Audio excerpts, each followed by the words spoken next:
Hey, live on Pat Soundbytes Unplugged podcast, rocking the world with new music on the video, on the radio, and any way that I can get it. And I got this cat right here to my, I don't know, the right, the left, Worth. Forget about it. I got this guy right here, Worth Weaver, and a cool band called All the Pretty Things from Wilmington, North Carolina. We're going to talk to Worth about Teenage Lines, his bandmates, their influence, their sense of humor, which I love. I'm going to talk about all those lines, those unfinished songs after the lines of their favorite movies and whatnot. Worth, welcome. Thank you for your time today, sir. Thank you for having me, man. It's a pleasure to be here. I love Wilmington, North Carolina. I love anything out of New York. I love New York, but New York has just been crazy. So I'm a beach sun guy. So you get me on 17 or 9. Well, I avoid 95 as much as I can, but you get me on 17 south of Virginia, and Pat's a happy squid. I'll tell you that. Yeah, we love it down here, man. It's a great spot. Cool. So I always start off work by asking, how did you find your love for music? Mom, dad, uncles, aunts, so went to a concert. How did you find that niche? That's a great question. I started listening to music as a kid. My dad was big time into classic rock and blues, so I grew up with all the classic rock greats. You know, Clapton, Zeppelin. You can go down the list. So I really had guitar in my ears at a very early age, and I always felt an emotional connection to music. And once I started to really dabble with the guitar, it just grabbed me and never really let go. And this is where I've pretty much found myself here at knocking on the door to 40. Did you play in school? Did you battle of the bands? Any of that? Oh yeah, I started playing in jazz band in high school. I went to UNCW and also was in the music department there as well, which is the University of North Carolina at Wilmington. And then was in bands throughout my entire adolescent life on into my 20s and 30s. I've always been. I was telling this to Jamie earlier. I've always been in three or four bands, and it's just that love for music and that constant need for creativity and getting out those deep seated emotions in the music has always been something I'm really passionate about.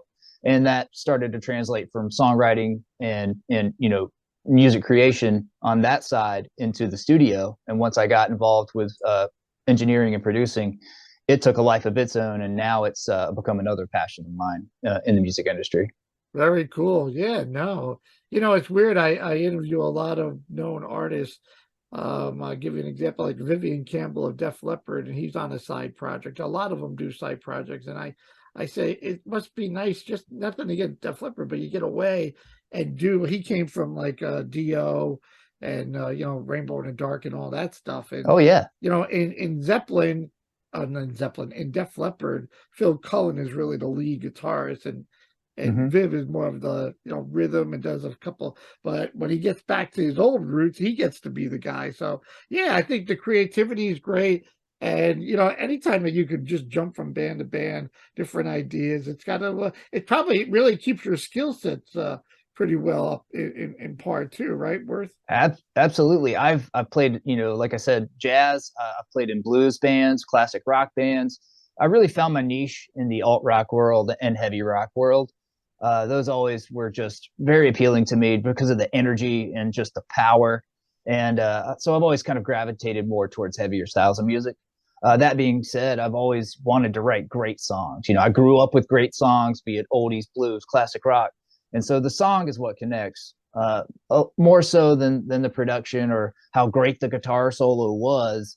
It's about that emotional connection that you kind of look for when you hear a great song. And so I've always tried to capture that, being writing with a band or producing a band or creating my own music in the studio.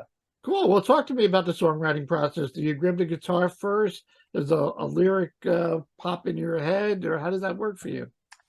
Typically, I will start with a theme in my mind. So I'll start, to get a riff, a theme, and I'll pick up my guitar and I'll just start to work with that theme. And I'll try different inversions and variations of it, and I'll try it over different chord progressions. And once I have a general idea to capture that feel of that melody that's in my head, I'll start to build the song that way. And I'll sometimes I'll chart it out.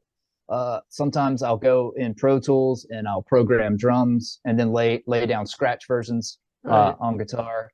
And once I feel confident that I have a decent structure and it's presenting the idea, the emotion that I want to present, I'll send it to the rest of the guys, and then we'll start to work that way. We'll give feedback. Let's take this section out. Let's add this section. And that could pretty much be said for everyone else in the band. You know, if Tristan comes up with an idea, he'll go through a similar process, and we really work organically when it comes to bouncing those vibes off of each other. Are you able to get in the recording studio together? I know with the whole COVID thing, a lot of people were just sending files back and forth to avoid getting COVID. Right. Were you able for with your recent track of Teenage Lines would get everybody? Because I'm not a musician, but I always say I think you miss the magic if you're by yourself. You know, Yes. like somebody says, you know, I just said Tristan says, "Hey, try this or try that or try this on the vocal." Before you know it, then the whole, you know, recipe comes alive. Right. The whole process. Right. Yes, there is a certain synergy that happens when you get a group of people in the same room to create music.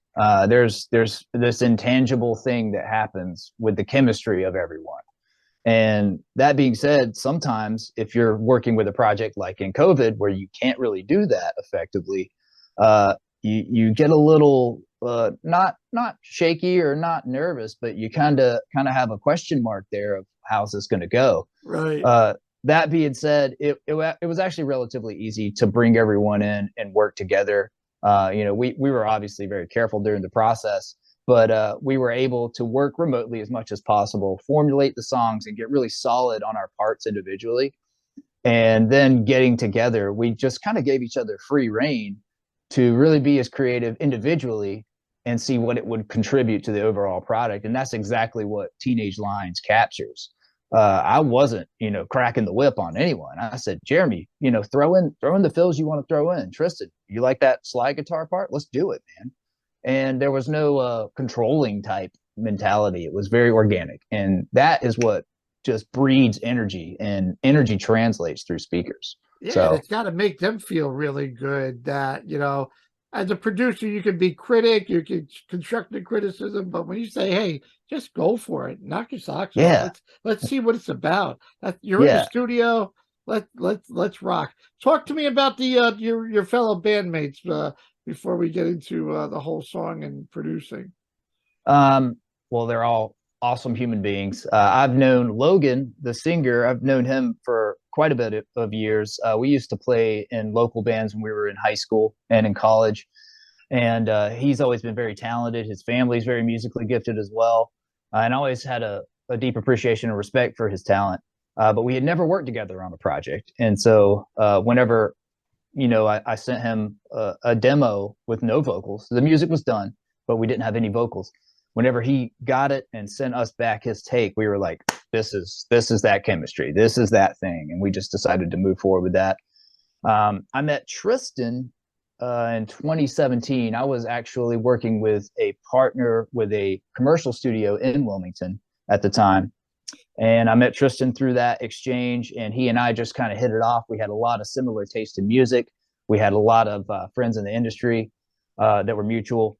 And so we would get together just randomly and start kicking around ideas. Man, we should start a band together. And, you know, it kind of started out as a joke at first. And then we really started to get together, sit down and formulate some ideas. And through that process, established just an insane friendship.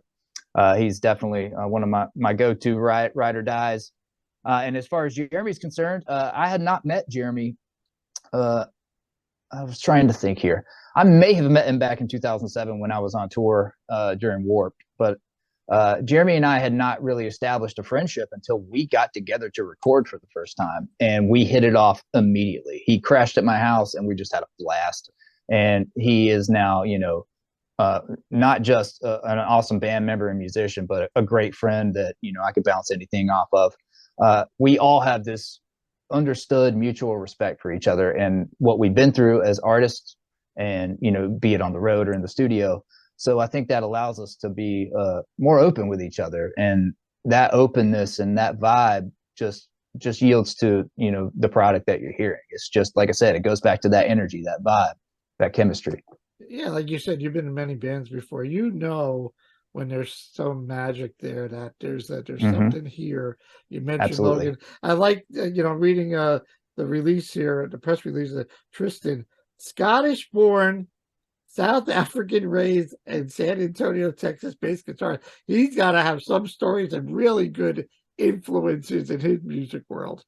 Absolutely. And Tristan, he's toured for quite a bit, and he's got some great stories to tell for sure. And he's introduced me to a lot of great people in the industry as well that I've, gone on to establish some great relationships with. We're just all, humans that love to make music, and we're like, as long as you're a good hang and a good dude, and you have a good vibe with positive energy, I want to work with you. And I think that's infectious in this band and in everyone else who's in our overall circle. Yeah, I mean, nobody wants to deal with negativity. Nobody wants Absolutely. to bring somebody with luggage and garbage and drama. Hit the road. I don't. It's time is too important. I can't be bothered with somebody's bullshit. Thanks a lot. Yeah. Go somewhere else. Let's rock and roll here. Time is important. We got something here. Let's make it work. Where did the name come from? All the pretty things. All the pretty things. Tristan and I. That was, you come up with a list of names when you're naming a band. Yeah, And that's right. probably my least favorite thing about being in a band is naming the band. So we came up with our list of things, and that name stemmed from a Jimmy Eat World song. Okay. Tristan and I are both big Jimmy Eat World fans. Those guys have just consistently put out amazing music for decades at this point. And I got to see them when I was out in Las Vegas at the When We Were Young festival, and just loved them to death. So I was definitely a high school fan kid for a second watching that show. But that's where that name stemmed from. And there were a couple of others that were contending, but I think this one won out, and it's got a pop to it that we really like, and it speaks to kind of what we're doing. We're just trying to throw out a little bit of a nod to some influences, but we're still putting our best foot forward. There That's you the go. best way to say. No, I like the name. So it gives you, it reflects your music. So how would you describe, I mean, you mentioned alternative, I believe, a little bit. You mentioned you got a big 70s, Zeppelin and Clapton and all that, but you're still in the 90s a little bit with Jimmy Eat World. So how would you describe the band's sound and music? Oh, that's I would say I would call it thinking man's alternative rock. Okay, that's different. That's cool. All right, so let's change gears. You're a producer. Um, what got you into that? And what are the? I guess I would think having to be a very good listener to be and a part of a skill set to be a producer. Besides being a musician, where you can obviously relate to everything. What are some of Right. this? Why did you? How did you find the love for that? And talk to me about that. Well, I am a self-proclaimed and professed obsessive compulsive. So I'm very analytical by nature. And I got a miniature recording rig maybe in like 2004, 2005, when it was, the digital technology was on the low end of things when compared, to today's stuff. But I bought a rig mainly just to record myself, just to Right. record ideas to write. And then I got into that, and then I would start doing a couple of acoustic demos for my friends for free, and then it turned into, okay, well, I think I'm gonna do a full band. So I got off of a tour with He Is Legend, I think in like '07, and I got back and dropped the money on my first Pro Tools rig, and did some internships, went through that process, and then I started doing bands around town for relatively cheap, and just built it that way. And I just fell in love with the process. I fell in love with, like I said, the elements of creation and control when it comes to capturing and manipulating audio and putting it back together, like kind of like building a house. But I fell in love with the effect that it had on the band. Well, because whenever you invest yourself into something like that, you are with the band, you guys are working towards this common goal. And so when you see that goal start to actualize and fully become realized, it's a beautiful thing. And I think that fulfillment is what consistently led me to stay in production. Is it And different? now Go ahead. I'm sorry. No, and now it's just become something that, I crave, and it really has come to drive my life. Yeah, I mean, it's got to be pretty cool to knock on the door. You don't know maybe a little bit about their background, but you don't know what they're bringing to you. Where they're asking you for your input and see you're part of this whole, building an entree with these folks and trying to give great feedback and try this and try that. Well, Right. have you been dealing with different genres, or has it always been like classic rock folks coming to you? I've done everything from metal to country to hip hop to Cool. Americana, and because I listen to and love everything, and my taste is very broad when it comes to everything that I listen to throughout my day, throughout my week, month. I'm always hungry for new music, so I'm always taking in and absorbing, and so it's always just been like, okay, you're a country band, and just because I don't particularly specialize in country doesn't mean I don't like it or know how to capture those tones or know how to, deliver what you as a band have as your goal or your vision. And so I have always just enjoyed the process, and then educating myself on how to, steer my engineering and production techniques towards that vibe or that vision. It was a learning curve, of course, but I would have to say that, I've been pretty successful at being able to, steer towards whatever genre the band wants to be in with respect to, the industry standards.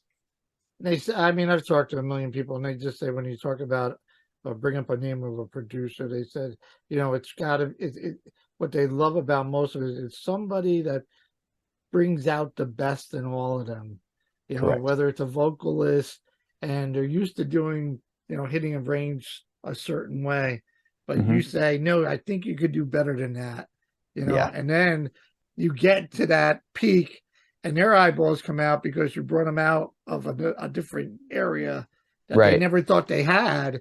And they go, holy crap, holy shit, this guy knows what he's doing.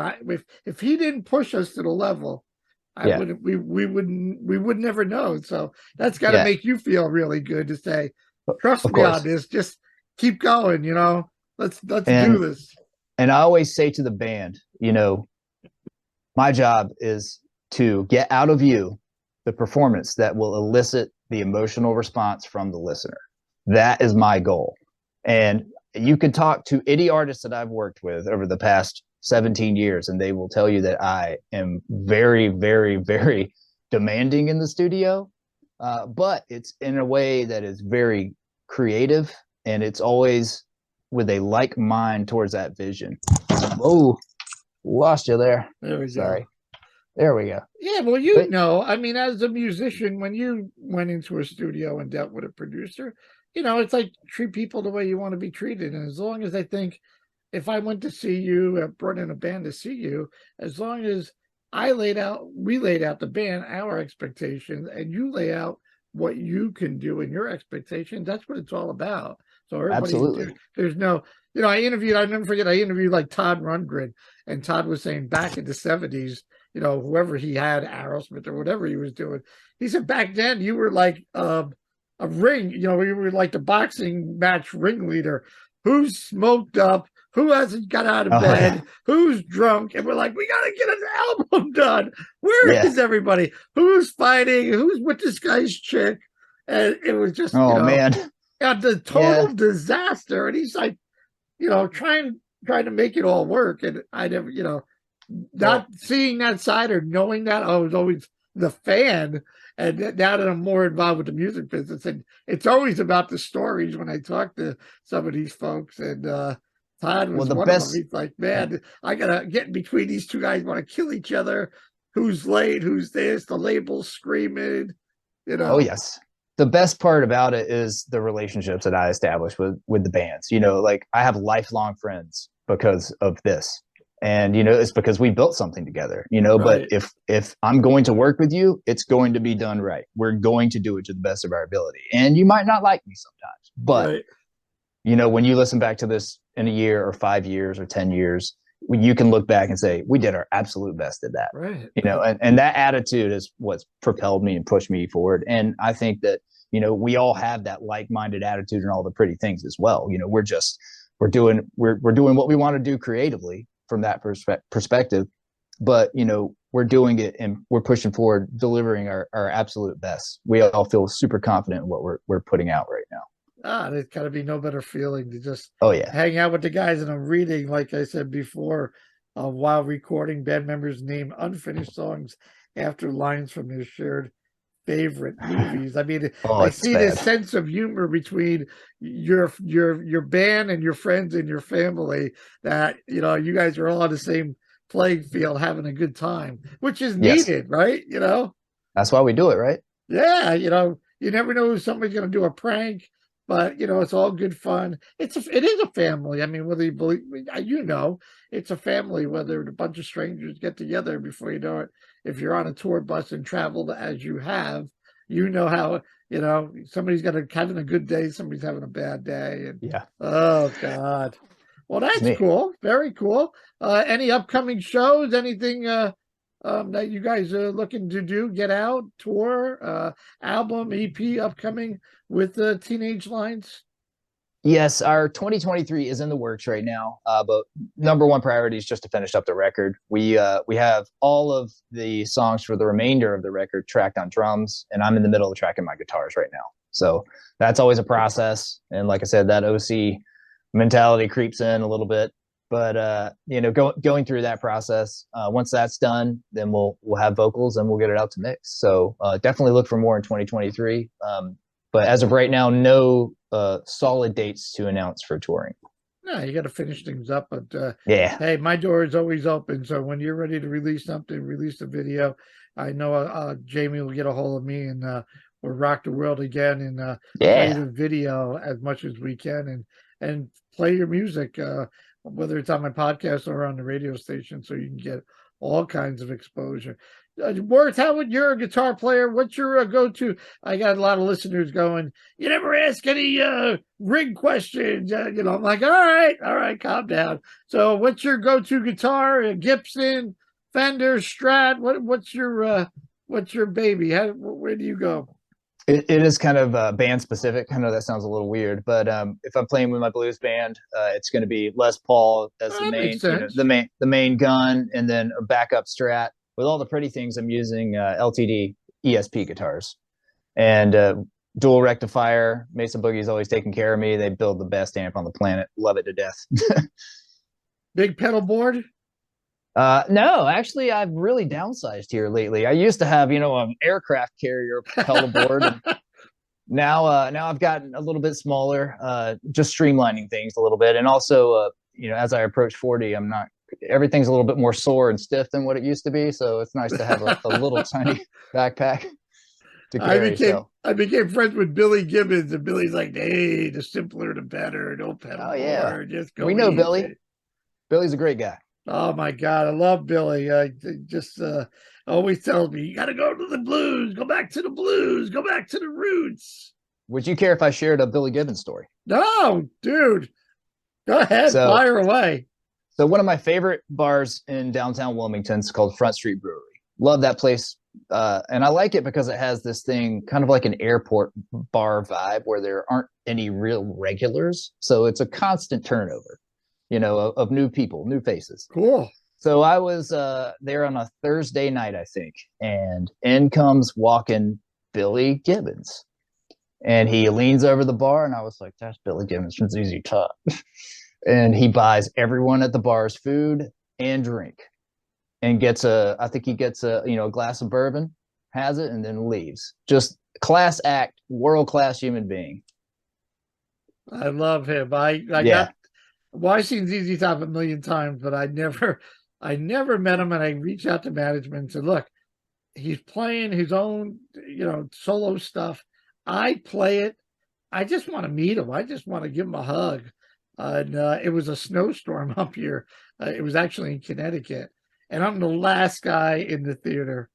And the security guy's looking at me going, dude, I don't know if it's going to happen.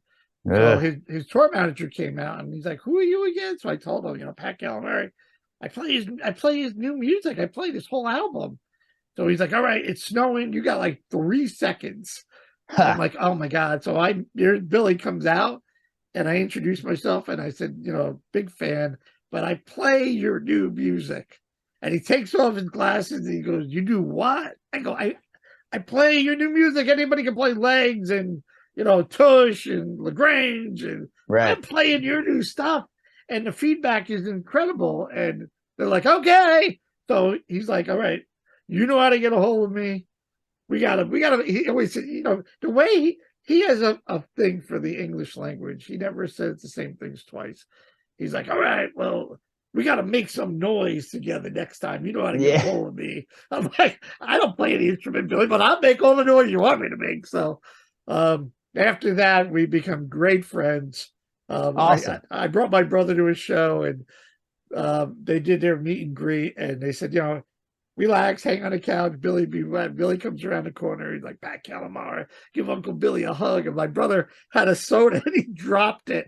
Like, are you shitting me? Billy Gibbons wants to give me, So I'm like, it's playing new music has opened the doors for me. In fact, I said to Billy not too long ago after he came out with his third solo album, I said, look, you did an album in Houston, you did an album in Cuba, and now you did one in Joshua Tree in California. You got one big one missing. And he's like, speak to me, my friend. And he's holding a beard. And I go, you got to go to Muscle Shoals. Yeah. And his eyeballs come down. He goes, Muscle Shoals. I said, Ella Fitzgerald, Rolling Stones, Bob Dylan, Robert Plant, everybody records in Muscle Shoals.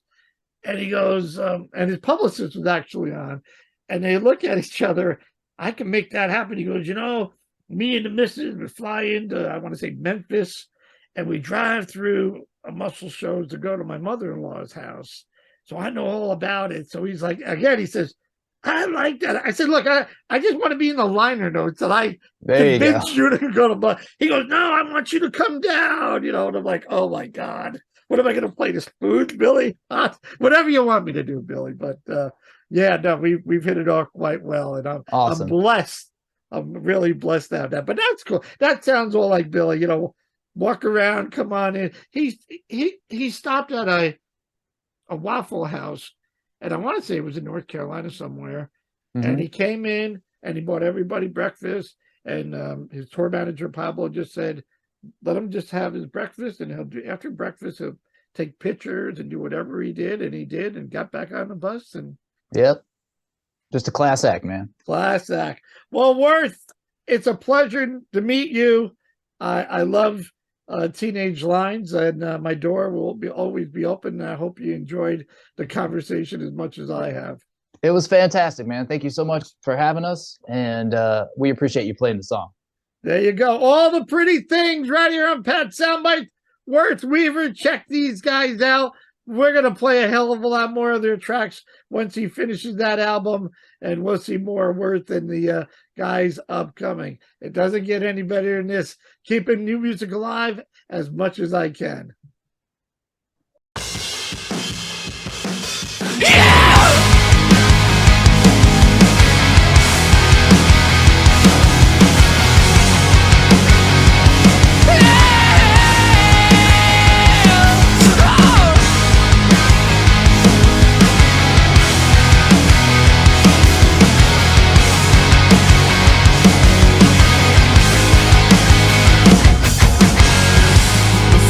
Started, I wanna cut to the heart of it.